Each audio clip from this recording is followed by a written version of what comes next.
It's not a Midsummer's Night's Dream, everybody. It's a Midsummer Afternoons podcast and live stream called Random Assignment. That is the great Corey DeAngelis on your screen. Hey, Corey. Hey, how's it going? Well, you know, it's hot in here, and I rigged up a fan. I'm hoping the fan is not, like, blowing into the microphone. Is that okay? I think it sounds fine. Where are you at? Are you in New Jersey right now? Or are you in Texas? I am in New Jersey, yeah, exactly. Yeah, it's a pretty hot day, though. Okay, so we had the week off, so there's more, maybe double than usual kinds of stories going on. Some people may have thought that this COVID thing, at least in the US, this COVID thing is mostly over. You might have thought that if you do things like go to restaurants or, I mean, all kinds of things are open up. I'm not sure if anything is mostly, if anything's still closed in really any states. Is there anything closed still? Are movie theaters closed in any state, Corey? Do you know? I hope not. Live music concerts? Pardon? I mean, I'm in DC, and so you would think it would be worse here than just about anywhere else. And everything's pretty much open. The concerts are started back up again. I think the U.S. is pretty much open when it comes to concerts and restaurants. And yet when it comes to schools, this mask, the one population least affected by COVID are kids in schools. And yet we're hearing that there are all kinds of states saying, oh, boy, we got to really worry about children catching COVID in the fall. And that some of these states are saying, if you don't come with a mask, little kid, get out. Maybe that's an exaggeration, but tell me your view. Yeah, I mean, this is the title of our show today. 9 states say no mask, no learning, at least in-person learning it. And what I came across today that was pretty interesting, I was keeping up with what was going on in California. And so I wondered how many states have mask requirements. So Burbio actually has a map, which is an organization that had a school reopening map. They also now have a map on school mask policies, and you can see states that are in dark blue are states that have mask requirements from the state that are mandated for all schools. The dark green states have they have a mandate that you cannot compel students to wear masks in public schools. So Texas, for example, it's the opposite. They're totally free, and in blue states, dark blue on the map at least, which California also happens to be a politically blue state as well. Schools are mandated to have mask requirements, all schools. And then in the middle, there's this light green color, which is no mask mandate, but the localities have flexibility. They can make the decision for each individual school district. Then there's some states that are in blue that are contingent upon having the vaccine. So if you are vaccinated, you don't have to wear the mask as a kid in school. If you are not, you are required to wear the mask at school. Yeah, and correct me if I'm wrong, but there's no vaccine yet, which has emergency approval for kids that are young, that are under 12, right? That's the extent to which any kids have vaccines. It's the over 12 group. So I guess what those states are saying, those vaccinated, I guess it's just 3 of them. You showed there, Michigan and West Virginia and something. Those states are saying, I would say ironically, the youngest kids for whom there is no vaccine, for whom also COVID affects the least of the least of the least, are the ones who for sure will have to wear the mask because they won't have vaccines. Yes, go ahead. I haven't seen any studies to suggest that masking in schools has led to lower transmission in schools or in the communities overall. There's not been one. I haven't seen any legitimate study finding that. So they're doing this just based off of feelings and an overabundance of caution, which we've seen over the past year. That's been the story of the past year. Everybody has just taken the cautious approach, which has led to real harm in unintended ways to children by keeping the schools closed. And there may be adverse effects of being masked for so long as a young kid, which mostly does not have there mostly isn't a risk associated with with these lower age groups. So, I mean, the main takeaways here, there's 9 of these states: North Carolina, Virginia, New York, California, New Mexico, Washington, and some others. 9 states total are currently requiring all schools to have mandatory masking. And what's weird about California, and I know you saw this, Bob, there was a flip. I was about to bring that up. Go ahead. In California that at first I was like, what is going on here? So you see the title in the Los Angeles Times: in an abrupt turnaround in California to let school districts decide how to enforce mask rules. So the initial announcement was that the state of California was going to enforce mask rules for all students in all schools. But the turnaround wasn't as big of a turnaround as I thought it was. It wasn't that they were lifting their mask ban, which is what I originally thought when I saw all these headlines yesterday. Instead, it was, well, it's still a state mandate, but the enforcement is going to be carried out by the local school districts. I think the way some are interpreting that is kind of to say, if they choose not to enforce the state mandate, that'll be up to them. So I think it's kind of this wishy-washy resolution where, you're right, the original language was rather draconian. In this LA Times article, it says, in fact, the original language, quote, schools must exclude students from campus if they are not exempt from wearing a face mask under California Department of Public Health guidelines and refuse to wear one provided by the school. So that was schools must exclude students. That was very clear, triggering this giant backlash. But rather than do what I think you and I would say would be, at least just leave it up to the districts. I mean, at least just do that. I consider it, I mean, the risk of children catching this disease, clearly, I mean, I think the risks of the mass are worse than the risk of the disease for that cohort, that demographic, kids that young. But instead of just saying we're going to leave it up to state, they kind of were like, it was almost like a child who doesn't want to admit they're wrong, but so they kind of change it or something. I don't know, like anyway, you get the idea. They were like, okay, well, we're not going to reverse our policy, but we're just going to let you violate it if you want, because it's up to you to enforce it. So anyway, I mean, it's to me, still a state mask mandate. Let me add one more thing. This to me it's emblematic of the larger COVID policy problem that I've seen from the beginning, which is what it should have been all along, was a balance between minimizing human suffering from the virus versus minimizing human suffering from the lockdowns and masks and reaction, minimizing those two bad things. Instead, so many policymakers, particularly in the blue states, said, no, we don't even care about that other side of the ledger. That the suffering from lockdowns, the suffering from masks, the suffering from lost learning, that will just be considered zero. We will only look at one thing, which is infection rate. We won't even look at demographics of who's infected. We will just look at this one metric, and that's it. And ordinary people in life balance things. If they have to deal with something negative, they balance the negative versus the negative because of the cure. The concept that the cure can't be worse than the disease. Real people in real lives balance these things, including these people in their real lives, by the way, too. But with this one public policy issue, they decided, I believe, in my opinion, it was politically advantageous to say we should only look at the virus side and pretend there are no negative effects to things like making an 8-year-old wear a face covering and socially distance. I think there are negative effects, but that's just me.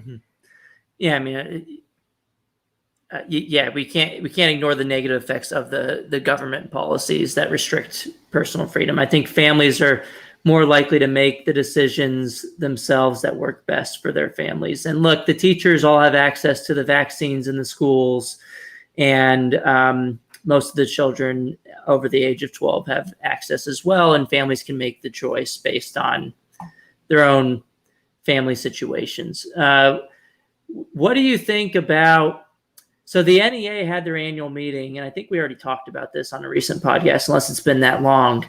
No, we did. We did, and they removed a bunch of stuff from the website. But one of the things that they defeated at the national meeting was a requirement. The NEA had a proposal to back a requirement for all kids and all students and staff to be vaccinated in order to reopen the schools. And that was submitted by a bunch of delegates from California. Well, they defeated this at the national level, but do you think there could be a possibility of perhaps Los Angeles Teachers Union or some teachers union in California calling to require vaccines to reopen certain schools? I think it depends on the answer to one question, which is, does the union see a lane to holding the districts hostage regarding a new variant? If they see a lane to say, we will miss, and I'm not saying nobody's actually concerned about a new variant. That's obviously, there are some people concerned about new variants, but let's not pretend this other factor is not here, which is a lane to make money, regardless of whether there's any, significant risk based on what an ordinary person would consider reasonable doubt. I don't know, reasonable levels of risk. There's always risk in life, right? There's people die on roads and highways every day. And we don't say, let's have a 5 mile an hour speed limit on the highways, right? Mm-hmm. Why? Because we decide that a certain amount of risk is something that is a reasonable level of risk. So, in my view, is if there's if not the new Delta variant, and then it's the new Gamma variant or the new Omega variant or the new some other variant, and they're like, oh my gosh, look, now we've got to close schools again, knowing behind the scenes they can go to the district and be like, if you want us to come back, we're going to need these new things granted in contracts. If there's a lane for that, they'll do it. It's just simple as that. They'll do it. They'll shut down schools again to demand money. There's no doubt. It worked in Los Angeles public schools. We shared a couple of weeks ago that their per pupil funding went from $17,000 per kid in 2020, and then in this budgeted school year 2021-2022 went up by about 50% to around $27,000 per kid. So they got a lot of what they wanted by keeping the schools closed. So Who knows what they're going to do? I'm still waiting. It's still summertime, and we'll see what'll happen. But I can't help but notice the president of the American Federation of Teachers continuously tweeting about the Delta variant and how important it is to get vaccinated for schools to open, and that being the path to open schools, when a lot of people are sitting back and saying, well, I thought all the schools were supposed to open in the fall regardless. What are you talking about this being the path to opening schools? I thought the conversation already had been that everyone is planning to open in the fall. So we'll see what happens. You're muted, Bob. I didn't do it either.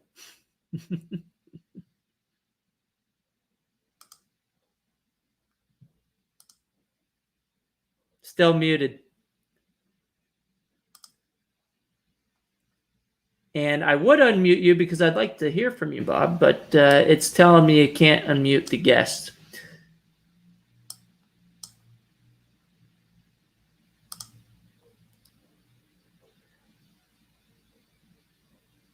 Well, while Bob's messing with that, we should get to the next story really quickly. I guess I always like to talk about the school choice wins that we've seen over the past couple of weeks. And the American Federation for Children actually has a new map. We call the page School Choice Victories. And you can go through all of the states that have passed, expanded, or enacted new programs to fund students instead of systems. There are 17 states already this year, and you can go into each of the states and see what actually changed and the details of the changes in each state. 17 states have expanded funding students instead of systems over the past year alone, and we're calling it the year of school choice. And for the most of the time, when you open this page, you can see, there you go. It's not working on mobile right now, but if you're on the desktop site, you can see an actual map of these victories, and you can scroll over the victories. The green is an expansion of an existing program. States with blue splotches, they've enacted new programs. So, for example, you have New Hampshire, the Live Free or Die state, has a new education savings account program, will be the second largest in the nation. West Virginia is going to have the biggest education savings account program in the nation. Kentucky passed the third biggest education savings account program in the nation. So there's a pretty big school choice wave moving. We also include improvements to programs in orange. And you can also see that. I'll add Bob back to the stream. Bob, you there? I can talk. Can you hear me now? Sweet. Yeah, now we can hear you again. I was going over some of the school choice wins. I went over them pretty quickly, but there's also a piece at Forbes, if you want to look into it more, by Mike McShane, who's at EdChoice. It's called School Choice Keeps Winning. And the latest win, I broke the news today, was when Governor Mike Parson from Missouri just signed an education savings account program into law today. So that's getting some traction on Twitter. And in fact, this will be the first private school choice program in the state of Missouri ever. They already had some charter schools on the ground, not a ton of them. Now they're going to have this pretty expansive bill, which is an education savings account. They're calling them empowerment scholarship accounts. House Bill 349, if you want to look into it, if you're in Missouri. Yes, indeed. Why do you think school choice is winning? Because there's been some speculation in our little world on this lately. Yeah, right? I saw that piece. Yes. So some say it's simply the COVID and simply not just the idea that the kids weren't learning during the COVID lockdowns when there's supposed to be this online, work, but another factor, which is parents suddenly became aware of what was being taught in some of the classrooms. And that's another way that COVID drove school choice. But then there's also the kind of woke movement. And some say parents are being scared away from public schools for that reason. And go ahead. Are you talking about the Fordham piece on this? Yeah. Yeah, so I think the pandemic answer is, even though it's the simplest answer, it is the correct answer, that people started to see that school system isn't really responsive to their needs. Teachers unions showed their true colors, kept the doors closed as long as possible. And the reason I say that is, one, we've seen huge jumps over the past year in support. With opinion polling from EdChoice, from Real Clear Opinion Research polling, from Harvard University polling, jumps in support for educational freedom. And then the biggest jumps were among families in the public school system, and then also among Democrats. I know Mike Petrilli in his piece had made the argument that if the argument I just made was correct, he argued that we would see more victories in blue states with school choice. And I don't think that's true at all. I mean, you could have support rising for school choice in California, but it not be a particularly well-positioned state to get it done in the legislature. I mean, you can have everybody supporting the policy and more likely to support the policy than last year and still not get a legislative victory. But you could have a huge rise, in other words, in parental support, while the legislators in that state are still bought off by the union. So in other words, I think there's an inertia to the legislative movement that doesn't exist with parents when they suddenly become dissatisfied with what their kids are learning in the online class. And a lot of the states that did get expansions, it's true, as Petrilli points out, were red states, but there are also states that were on the cusp that we couldn't get before. And then this provided even more support and more ammunition to get it over the line and actually get the job done in those states. So I think it was part of the failure of the public schools over the past year. And the red states were more likely to be open, but that didn't mean they were open the whole time. You still had certain districts that weren't open. And you also had everyone in the United States peering into the public schools through the remote systems of learning, where they started to see the CRT stuff and maybe other things that were politically polarizing in the classroom, and that did upset parents in red states and some blue states too. And I think that you can't really disentangle that from the pandemic. It's part of what the pandemic and the school closures and teachers unions pushing for these school closures for extended periods of time allowed families to look into the classrooms even more. Now you're muted again, Bob. There was another argument that was made. If you go back out and go back in, that might be the best way to do it. But for the listeners, there was another argument that was made about what led to this expansion over the past year. And the article by Petrilli argued that it had to do with Trump supporting school choice and that mobilizing rural Republicans. That's a theory that could be the case, but Trump was in office since 2016, and school choice didn't expand to this degree from 2016 to 2020. Not until after Trump was out of office, the expansion. I was going over. Bob, can you hear me? Yeah, can you hear me now? Yeah, I was going over the third explanation and how choice advocates had pointed out that it's probably not Trump that led to the direct expansion of these programs. He could have helped, people talking about it towards the end of his, in 2020. In the campaign. Yeah, during the campaign, and that could have mobilized some people. But these expansions all happened, after he left office and after he was even booted off of Twitter. So this happened after Trump, and I think the stronger argument is what's happening in local communities and families, caring about the public schools not being there for them over the past year. Mm-hmm. Well, you mentioned the unions, and this is a little out of order. Can you hear me okay?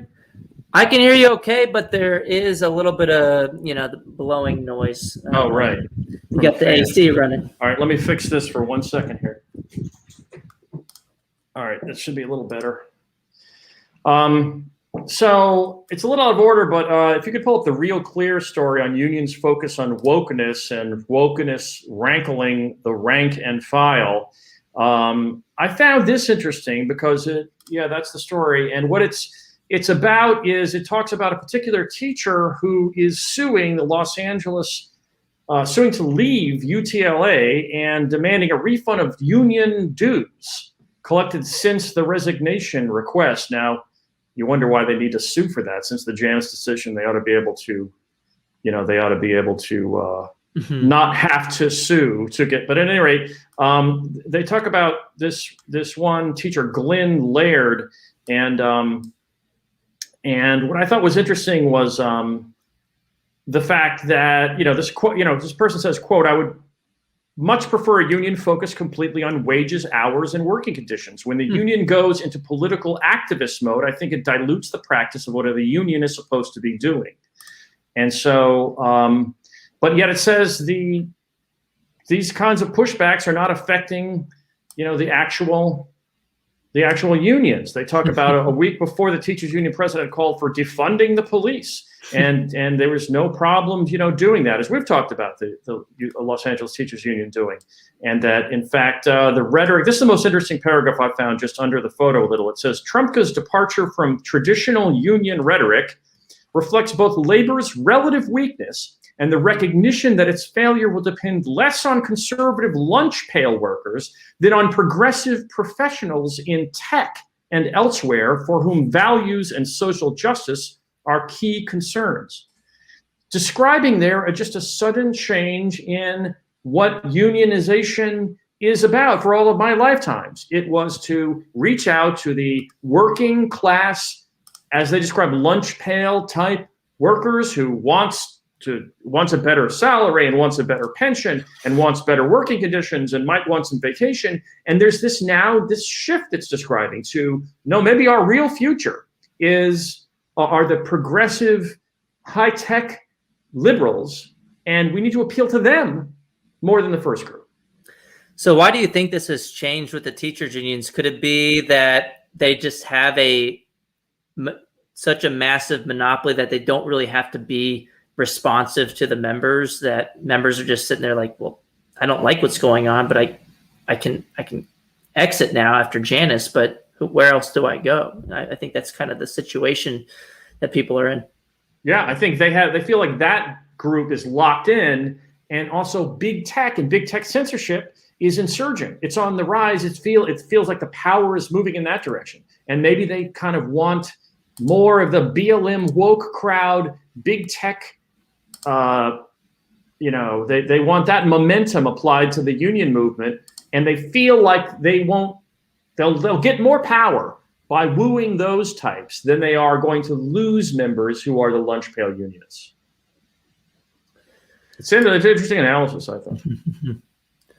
Oh wow, it's already well into the hour, aren't we?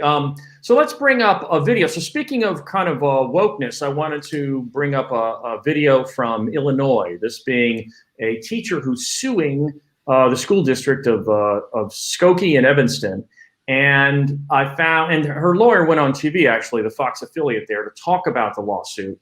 And I was kind of amazed by how bold this was. This is a story of a district that formally separated white teachers from non-white teachers into two different rooms to give them two different trainings. And the lawyer described it in such an interesting way. They separated people by skin color as official government policy. So listen to this. A middle school drama teacher is suing the Evanston Skokie School District in federal court. Stacey DeMar, who is white, claims the teacher training and lessons about race and racism discriminated against her. DeMar is represented by a conservative law firm based in Georgia, and attorney Kimberly Herman from the Southeastern Legal Foundation joins us now. Thanks for being with us. Yeah, thanks for having me. So the district is doing several things. One of them is actually segregating its teachers in its teacher training by their skin color. So you put the white teachers in one room and the non-white teachers in another room, and you actually give them different trainings. They're doing this with their students also. The 14th Amendment to our Constitution prohibits this. You cannot treat people differently because of their race. And stop. Segregation ended in this country 70 years ago. We had National Guardsmen actually going in to enforce these desegregation orders. They were that important, and they should have been, and they still should be today. This has got to stop. I have a lot of follow-up questions for you, but I'll just start with this one. One thing you mentioned is the use of a children's book called Racism is a White Person's Problem, and we are all caught up in it. Why shouldn't we teach white children about racism and the many ways that it permeates our society? Yeah, this isn't about whether or not we should teach children about racism. This is about what we are telling our students to actually think. When you read through this book, it is teaching, quite frankly, it is teaching non-white students to hate, and it is teaching white students to hate themselves. When you have a picture of a white person dressed as a devil, telling the students that whiteness is a bad deal, right? And telling students that they need to sign away their whiteness and asking them to sign this contract, or in the classroom, saying an anti-racist pledge and putting it up on the board to look at every single day, you are telling students that they are either oppressed or the oppressor solely because of their skin color. Let's get back to teaching people to look at the inside of people and not put skin color as the only thing that we are looking at about a person. Okay, I know that is a book that's got a lot of accolades, including from Oprah Magazine, said it's a good place to start talking about racism. Unfortunately, we're going to have to end the discussion. Heather, I can't. You're muted again, Bob. But it doesn't say you're muted this time. I just can't hear you.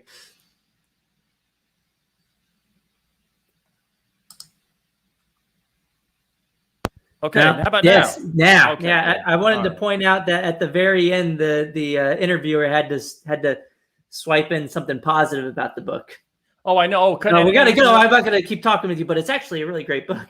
And the official test of ethical purity, which is the Oprah Magazine, has endorsed the book, as if that's the proxy for what is good and right and worthwhile.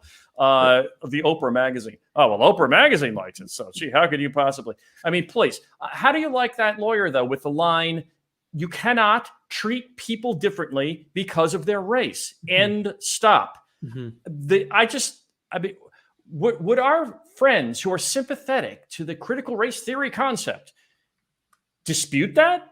Would they say this woman is wrong? You shouldn't. You should be able to treat people differently because of their race. Otherwise, how would we pursue this CRT curricula appropriately? Yeah, I mean, I don't actually even know the answer to the question I just asked. Well, you, I think most people who are defending CRT in the classroom want what they believe to be the true version of CRT. And I think this whole conversation about all of these things that are happening in certain school districts that make it to the news, I want to think that most people who defend CRT in the classroom are not okay with the affinity group trainings, and especially when you're doing that with individual kids and separating them by race. I think like in a large part, two groups for and against CRT in the classroom are just talking past each other. On the one hand, you have the families who have legitimate concerns about what's going on in their kids' classroom when they point to individual instances of things happening. And then you have the other end, which seems to be upset about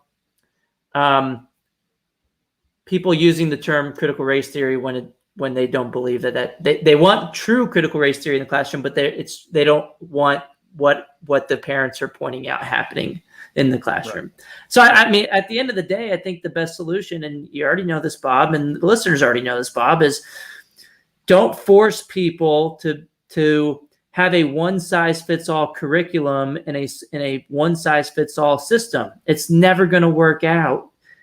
There's going to be constant battles, and Neil McCluskey at Cato Institute has been tracking this for years. He's called this for years.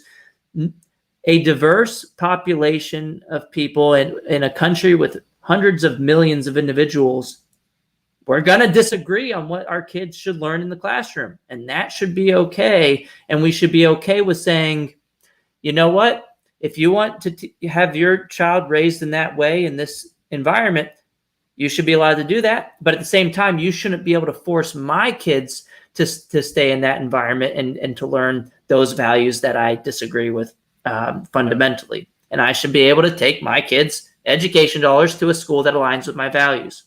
And then we don't have to have these battles. And I think there isn't any other solution, peaceful solution to these battles. Otherwise, it's just we're screaming at each other at school board meetings. No matter what decision is made, you're going to have a large segment of the population not happy with that decision one way or the other. Well, this is why I brought up the question to you before about whether, the cause for the school choice wins around the country. I believe part of this is driving it. There's a part of me that says, you know what I wish every district would do? They would actually tell every child, this is exactly what you have to think on every issue choice. And it would end up creating, ultimately, a fairer, better playing field with more options, more innovation. That go to keep doing it, districts. Keep indoctrinating more and more and more. Never stop. Actually, tell them everything. They must believe exactly like you. If there's anything you think that they don't think, just punish them, somehow shame and abuse them until they are, mocked and ridiculed into being ordered into groupthink. Go ahead, keep doing it. Push groupthink. It's fantastic for the school choice movement. So there's part of me that kind of thinks that. Mm-hmm. I would say this, though, in my kind of higher-minded self, it would be helpful for the people you describe who are generally concerned about racism in public schools or white teachers being racist to their kids. It would be helpful if they would at least give us an answer on these kinds of stories. Mm-hmm. When you physically divide people by skin color, you have a lawyer coming on saying in a federal lawsuit, it's wrong to divide people based on the color of their skin. This has been a principle in the United States for 50 years. This is wrong. It would be helpful if those people would weigh in on that. We can have the definition debates of what about this specific thing? Are you okay with this specific? I think that's what the conversations have to be about. And and the Cupertino example where kids were separated, and lots of other examples where you have, other one was Illinois.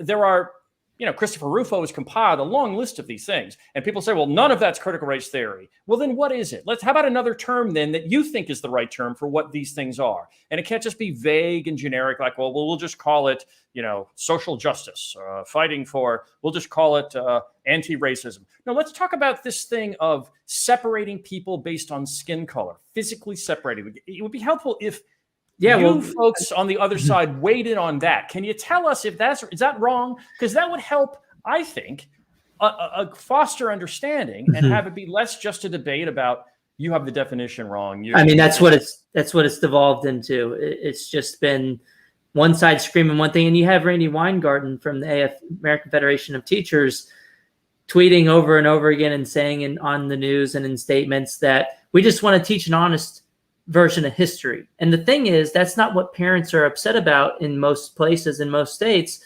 I think it's these instances of the book that was discussed on the clip that we just played, and then also the trainings with people and affinity groups where people are separated just based on the color of their skin. I think the way to challenge that is we need some reporters asking people from the teachers unions when they get on the news, okay, I get it, you want to teach an honest thing of history. Is it That's okay fine. to teach a book with a white devil in the book? Is it okay to separate by skin? Ms. Weingarten, is it okay to separate teachers and students by skin color? Like, ask that question, at least, rather than just letting the other side always say, well, why are you against teaching about racism? Why are you against we had a clip from 2 weeks ago. Well, why are you against the claim this was about not teaching the Civil War? Like claiming that slavery never. That's what this debate was about. Anyway, so apart from my microphone breaking, I've been frustrated about that because one side says, what are these things with the white devil lessons? And the other side says, why are you against teaching racism? Yeah, I mean, so I think some advice for people talking about this going forward is to be specific in exactly what you're talking about so that we don't talk past each other. Right. Actually, let me add one more thing. Yeah. So on this realm of the same vein of indoctrination, there's a YouTube video we came across of someone mocking the concept of how much schools do love indoctrinating kids along to one particular ideology. And then I wanted to show you guys that. Hello class, today's word for the day is indoctrination. Yes, that means you, especially you, and all y'all, okay? All y'all, I'm not playing. Parents, sorry to break it to you, but from the moment your child crosses the thresholds of the school, your child is not your child anymore. While you're busy slaving away at work, pun intended, we have a full 8 hours and 12 years to shape your child's beliefs, attitudes, opinions, and understanding of freedom. You see, the elite moguls don't want competition. They don't want inventors or anyone that would challenge their systems of control. This will completely destroy their control freak nature. It would take power out of their hands and put it into the hands of the people. And they don't want that. First, we erase your imagination. Shh! Don't want the ugly I word said around here. Imagination is for people that think outside of the box. And the elite who write the curriculum don't want outside of the box thinkers. This means trouble for them. And as John D. Rockefeller said, he wants a nation of workers, not thinkers. Little Timmy, are you drawing a purple dragon on your desk? Looks like it's time for your Ritalin. What we have planned for you is a minimum of 8 hours of mind-numbing torture. Education. We teach you just enough reading, writing, and math skills to get you working for us. Not enough for you to be truly content with your life, become a successful entrepreneur, or compete with us. Remember, thinking bad, working good. Don't bother using your brain. Who needs that old thing? Here at school, we tell you how to think and what to think. Oh, God. Here at school, we tell you what to think. She's making fun of indoctrination. She's talking about how parents are alienated and disenfranchised. I mean, I don't know. I wasn't seeing too much of this pre-COVID. Yeah, I like how she introduced the Rockefeller quote. I have one from Benjamin Rush in 1786. Our schools of learning, by producing one general and uniform system of education, will render the mass of the people more homogeneous and thereby fit them more easily for a uniform and peaceable government. To make everybody uniform. Yeah, a time known for such homogeneity in thought, right? When basically there was pretty much a pretty divided population on the revolution alone. So, nevertheless. All right. So I wanted to go over this Washington Post article. You saw it.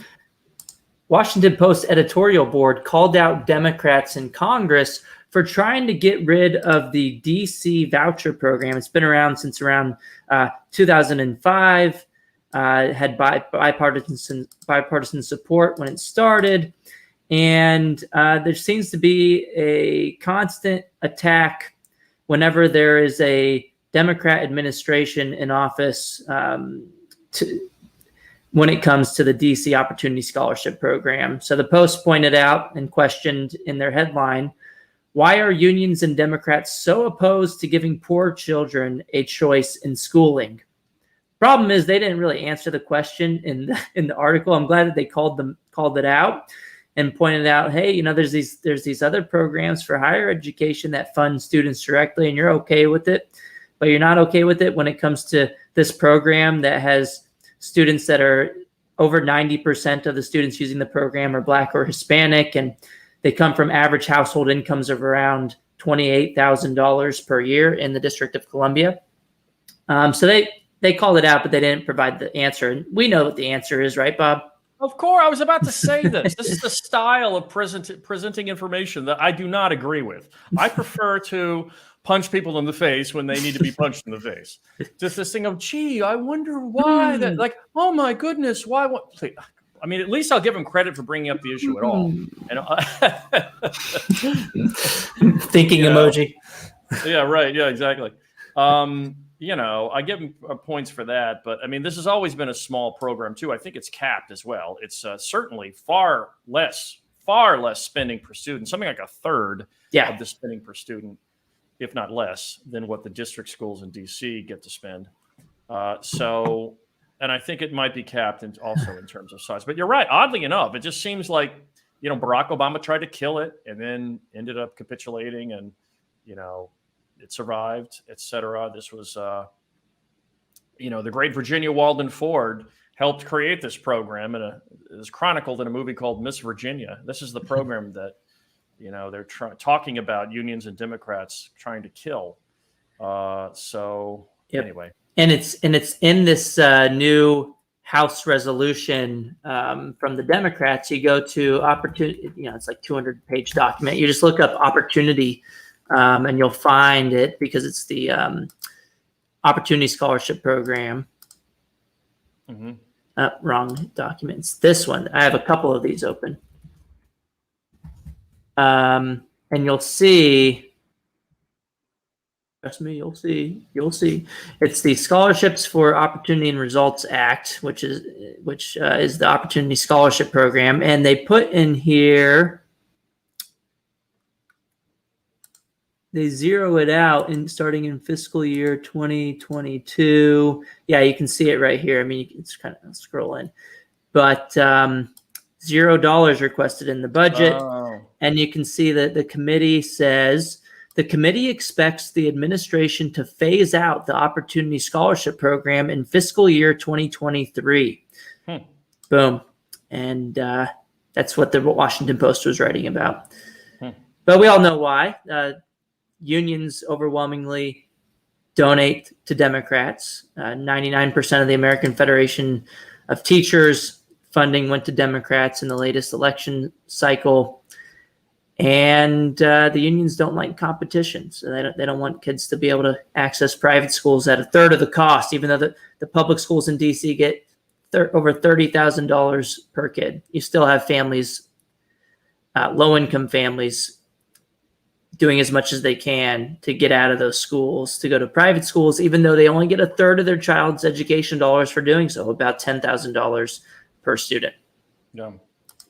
Well, some places, the original Milwaukee voucher program was partly in response to the city being broke. They were in debt actually, and they had this huge fiscal disaster on their hands, and they saved a lot of money by creating a voucher program in Milwaukee where they spent far less per child than had been spent on the traditional public schools. Think of the distinction here. DC gets to print money. Okay, they don't have to worry about fiscal realities. They get to just print money, and they certainly have at record levels in the last few months. So maybe that's part of it. I wanted to talk, since we're talking about local districts, I wanted to switch over to that Baltimore story. It was a stunner. I saw that. This It's going is nuts on Twitter right now, too. Yeah, 41% of high school students earning below a D or below a 1.0 GPA average in Baltimore City schools. And you might say, well, that's just, I guess COVID, the kids didn't have laptops or they weren't logged in. And so they were getting Fs because they weren't there at all. The most amazing thing to me is scrolling down to the story, which is down a bit, I'd say about halfway down. And it says this: during the second quarter of the 2019-2020 school year, just before COVID hit, 24% of high school students had a GPA below 1.0. Drop the mic. This says that a quarter of the kids in Baltimore before COVID weren't even getting a D. A quarter. This is a collapse of a school system. How is this not immediately remedied by allowing the parents to go elsewhere with the tuition money that best serves the kid? I mean, the first thing, I'll tell you another thing I thought about when I saw this story. I could be interested in your take, Corey, but is this, that's the paragraph right there. Is the part that I can't believe they're dishonest with grading. How often do you see this? We're talking about grades here, not standardized test scores. A quarter of the kids before COVID weren't even getting a D average. Are you amazed they were like normally? I mean, I'd be more accustomed to a story of like straight A students proven illiterate. Like I would think that normally they just give them high grades anyway. I guess if you just don't even show up at all, then they do actually get Fs. And so even before COVID, it was 1/4 of the kids in Baltimore. Now it's 41%. Well, wasn't there some type of grading scandal going on in Baltimore as well? Yes. I think we had talked about it earlier this year. Grading scandal draws apology from school CEO. Maybe thought it was in Baltimore. And I think there was a large number of schools in Baltimore on a separate story where not a single kid tested proficient in either reading or math. There were a series of schools where not a single kid tested proficient. Of course, that's a standardized test. That I understand more. Here we're just talking about grades. Grade changing investigation, 2021. Sure. Well, maybe I don't know. Maybe those are the boosted numbers. Those are the boosted numbers. Yeah. Maybe they actually, maybe we've answered the question, or you just answered the question. They became afraid to change the grades after the media discovered this grade changing scandal. And so they finally said, all right, if you don't show up at all, I guess you have to get an F. And so now 41% don't even have a D average. I mean, it's a disaster. It's a collapse. They spent, before pandemic, they spent around $18,000 per student, or last year, I think they spent around $18,000 per student in Baltimore. Yeah. Give that money to the families. Let me find something else. I mean, this is like I was saying before a few weeks ago, and I think I said it poorly a few weeks ago, Corey, but the idea of like, we'll see kind of technocratic types in our space with, COVID hits, they shut down schools completely for a year. And some of these kind of technocratic types are like, well, let's see, let's think about the best ways to measure the next. It's as if there's a disaster underway and, they're rearranging the deck chairs of the Titanic, to use an overused cliche. But it's as if what would it take to get some of these people to respond to a crisis, to see and talk about this as if it's a crisis? Instead, so often I'll see people who I otherwise respect, they're very educated, very intelligent people, writing about education issues, and it's as if you completely close the school for a year, and they're still not even that gets them out of their kind of technocratic lingo and, wondering about the margins and, wondering about some kind of minor point. Here you have like half the kids not even at a C average.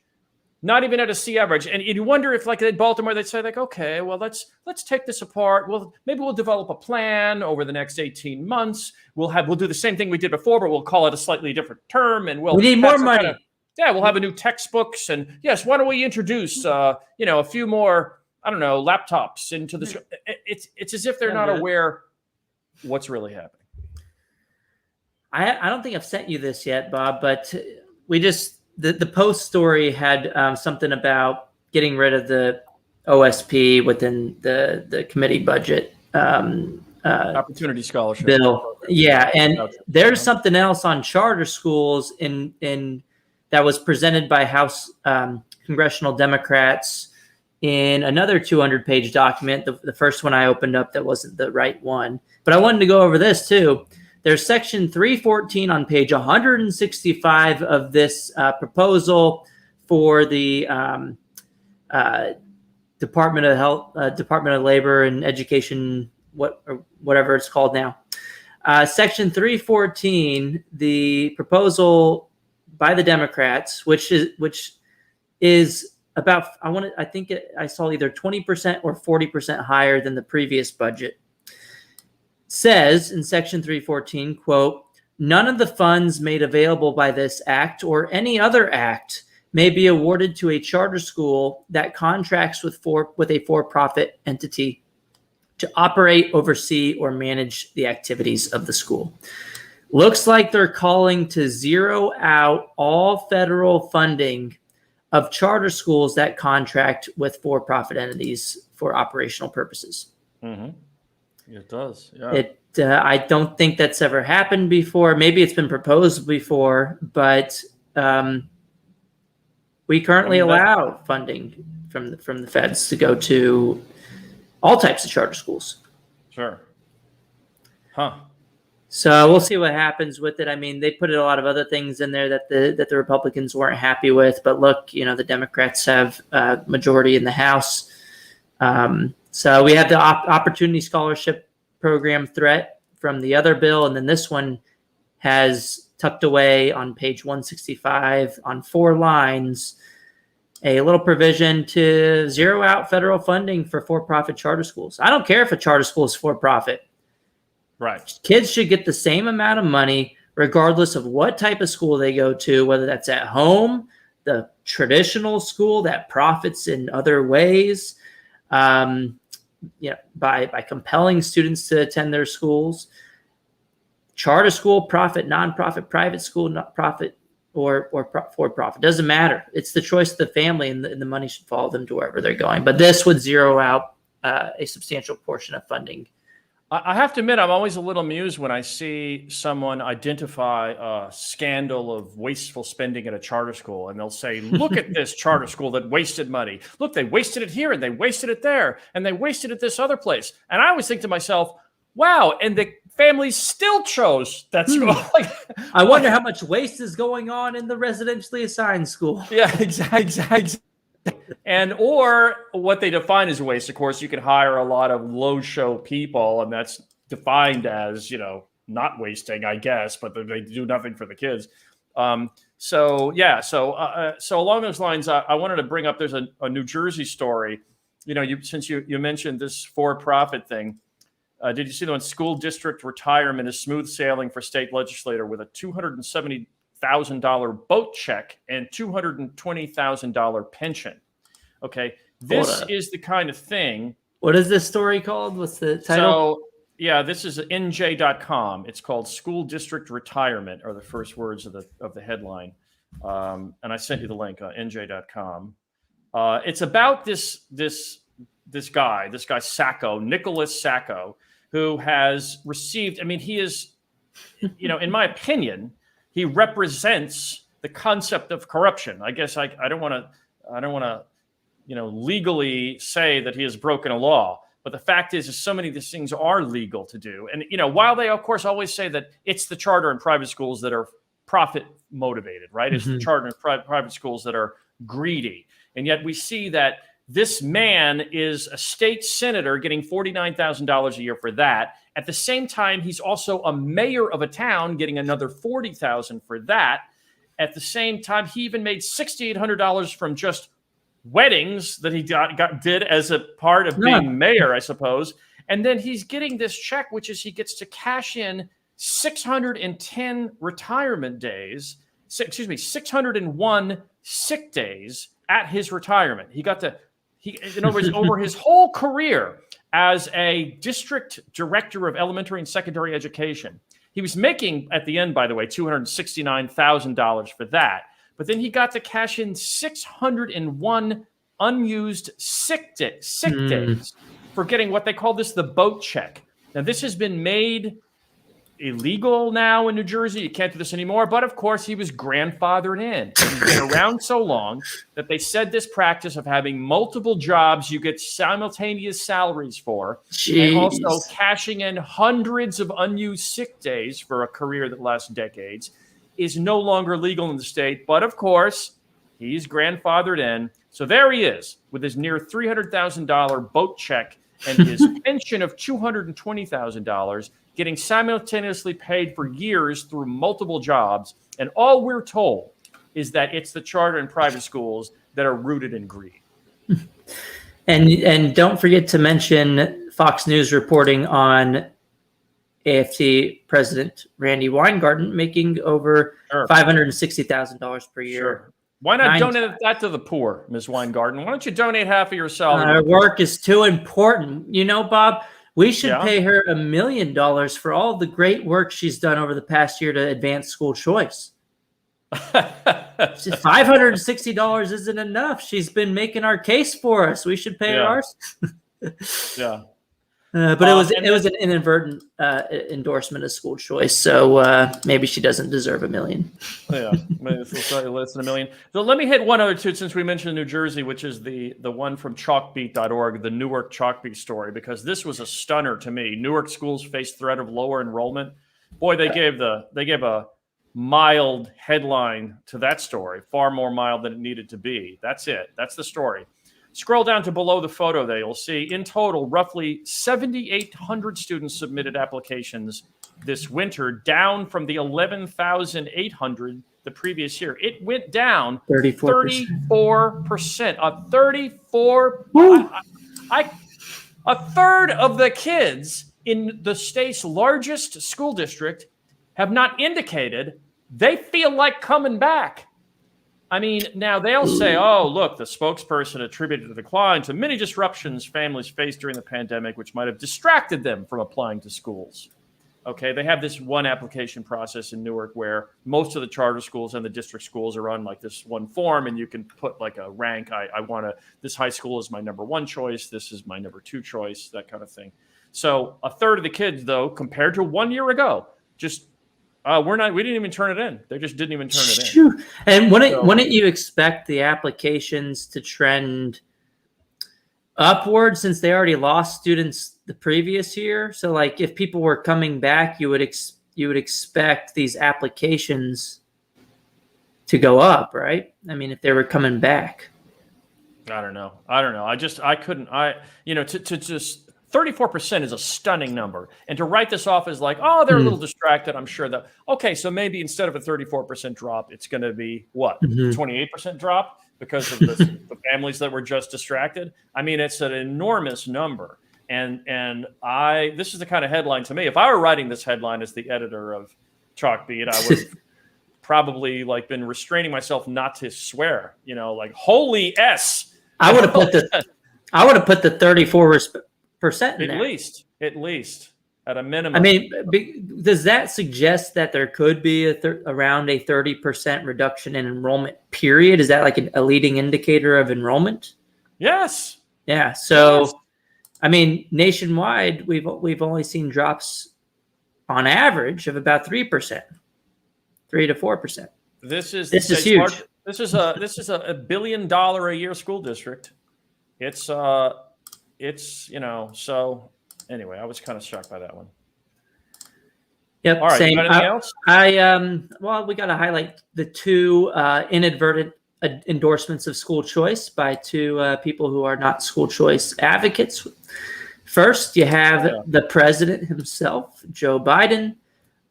He said, and I quote, "Let me be clear. Capitalism without competition isn't capitalism. It's exploitation." You could say he's describing the traditional public school monopoly. And the way to fix that would be school choice, competition. Yeah. It only applies to certain things, I guess. Yeah, yes, that's right.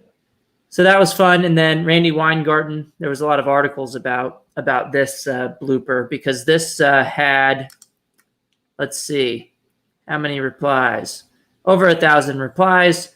Randy says, quote, "Your demography does not decide your destiny," clap.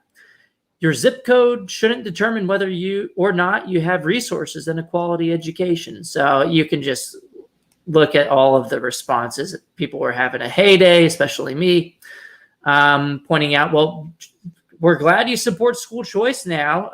Yeah, your zip code shouldn't determine your school. So let families take their education dollars to the school that works best for them. Don't have them residentially assigned to a particular school just because of their zip code. Yeah, your zip code shouldn't determine whether you have a quality education. Whether your local union wants to close the schools to get more money for themselves, maybe that should determine whether you have a quality education, whether they decide to close your school for their own pockets. Yeah, that's the Randy position, right? So this has been fun tracking these kinds of tweets and people responding to them. It's been interesting over the past few months, to say the least. Jason Bedrick from EdChoice actually did a poll on it and said, hey, who's been the most effective advocate for school choice on Twitter? Corey or Randy Weingarten? Yeah. I voted for Randy. You can see the check mark. Voted for her. Yes. Yeah. It was an accidental support for school choice. So it was a kind of funny poll. Yeah. All right. Have anything cool, else that's happened? That's good for me. Yep, I think we All right, everybody. are good. Yeah. Thanks for watching Random Assignment in this midsummer edition. So we'll see you next week. And I'll see you next week in South Dakota at Freedom Fest. Wow, the Badlands. All right, Bob. Have a good one. Everybody have a great week. Again, this was Random Assignment. Thanks for watching.